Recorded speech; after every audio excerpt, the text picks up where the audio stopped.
இந்த பொண்ணும் வீடு வாடகைக்கு கேட்டு வந்திருக்காங்க. இந்த வீட்டோட ஓனரும் இந்த பொண்ணுடைய ஐடி ப்ரூஃப் எல்லாம் செக் பண்ணி பார்த்துட்டு நீங்க பாக்குறதுக்கு இதுல இருக்கிற மாதிரியே இல்லையேன்னு சொல்லிடுறாரு.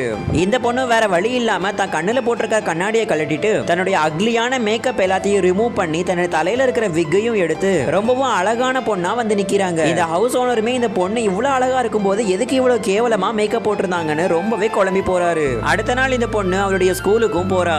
புதுசா கிளாஸுக்கு வந்திருக்கிறதுனால கடைசியில இருக்கிற எம்டி சீட்லயும் போய் உட்கார்ந்து பார்த்தா அங்க ஒரு புள்ளி பண்ற பையன் படுத்து நல்லா தூங்கிட்டு இருக்கிறான். அவனுமே கண்ணு முழிச்சு இந்த பொண்ணை எந்திரிச்சு பாக்குறான். பார்த்தா இவன் கிட்டதான் அந்த பொண்ணு வீடையுமே வாடகைக்கு எடுத்திருக்கிறா. அப்பன்னு பார்த்து ஸ்கூல் ஜன்னல்ல ஒரு லேடி ரொம்பவே பதட்டமா ஓடி வந்து நான் உன்கிட்ட கொஞ்சம் தனியா பேசணும், கிளாஸ் ரூமை விட்டு வெளியில வான்னு சொல்லி இந்த பொண்ணை கூப்பிடுறாங்க. இந்த பொண்ணு வேற வழி இல்லாம கிளாஸை விட்டு வெளியில போறாங்க.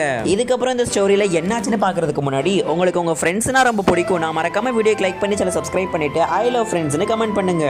இந்த பொண்ணை பார்த்த அந்த லேடியும் இவதான் என்னுடைய பொண்ணு, நான் உங்ககிட்ட வாங்கின காசுக்கு வட்டியும் முதலுமா சேர்த்து இவளை நீங்களே வச்சுக்கோங்க, இவளை நீங்க என்ன வேணா பண்ணிக்கோங்க அப்படின்னு சொல்ல அந்த பொண்ணுடைய கிளாஸ்மேட்ஸ் எல்லாம் இதை பார்த்துட்டு எந்த அம்மாவாவது தான் பொண்ணை இப்படி எல்லாம் சொல்லுவாங்களான்னு சொல்லி ரொம்ப ஆச்சரியமா பாக்குறாங்க. இந்த பொண்ணு அந்த லேடி மேல கோவப்பட்டுட்டு நீங்க என்னுடைய அம்மாவா, உங்ககிட்ட என்னுடைய கான்டாக்ட் இன்ஃபர்மேஷன்ஸ் எல்லாம் இருக்கா, உங்ககிட்ட நம்ம ரெண்டு பேரும் சேர்ந்து இருக்கிற மாதிரி ஒரு நல்ல போட்டோ வாட்சும் இருக்குதா. ஆக்சுவலா இந்த பொண்ணுடைய அம்மா இந்த பொண்ணுமே வளர்ந்துட்டு இருக்கும் போது பணத்துக்கு ஆசைப்பட்டு ஒரு பணக்கார பிசினஸ் மேனையுமே ஓடி போய் கல்யாணம் பண்ணிக்கிறாங்க. பட் அந்த பிசினஸ் மேனுக்கு இந்த பொண்ணு வளர வளர இந்த பொண்ணுக்கு மேல ஒரு கண்ணு இருந்துட்டே தான் இருந்திருக்கு.